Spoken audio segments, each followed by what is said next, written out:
The last tip I want to give you the last few minutes, and this one's a big deal because this is one I do a lot. If I can't go to a conference, it's no big deal. I'll still be able to get out of that conference as much as anybody who goes to it. And it's just because of how I do this, right? And so similar to what I said earlier, I would look at the conference and I go, who are the people I wish I could meet? These speakers or these exhibitors. I might try to find some of the exhibitors and see if I see them out on LinkedIn talking about they're going to the event. But then I'm going to reach out to them and try to get a meeting. Hey, I'm not going to be at that meeting. I mean, I'm not going to be at Gold Coast, but I know you're going to be there.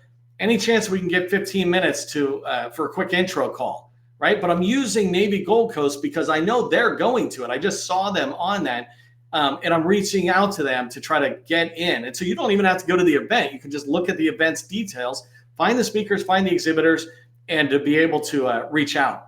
The other tip I really love is reaching out to last year's speakers or picking people randomly. So the first one, just last year's speakers. If I come in here, I can look right here and see 2023 presentations, right? If I come in here and I'm looking at last year's events, let me zoom in for a second. And I come down here, right here, doing business with MDA, right? That sounds really good. That's what I want to do. If I click on this, I'm seeing the slides and I'm seeing the Director of Technology Maturation.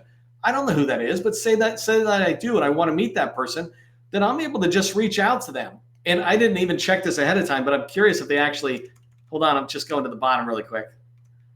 How cool would it be if they said, okay, well, they're saying reach out to the cyber industry folks, but at least you're in there. More importantly, though, I can find that person I just saw. Now I've got a name and I can say, hey, I'm going to Navy Gold Coast, but I saw I missed you last year. Any chance I can get 15 minutes to do, have a quick call? And then the other one, and this is one of my favorite ones, is you can look to anybody, because this is a Navy event, you can look to anybody in the Navy, whether they're going or not. Most importantly, you don't even know that they're going. I can reach out and say, hey, Sally, who's the director of IT or something, director of chief data officer. I can say, hey, Sally, I'm not going to be at Navy Gold Coast this year. And if you're going to be there, I'm going to miss you. And so I'm sorry, I'm going to miss you. Any chance I can connect with you offline? And Sally will come back and often she's like, I'm not going to that either. It's like, oh, cool. So then can we meet offline?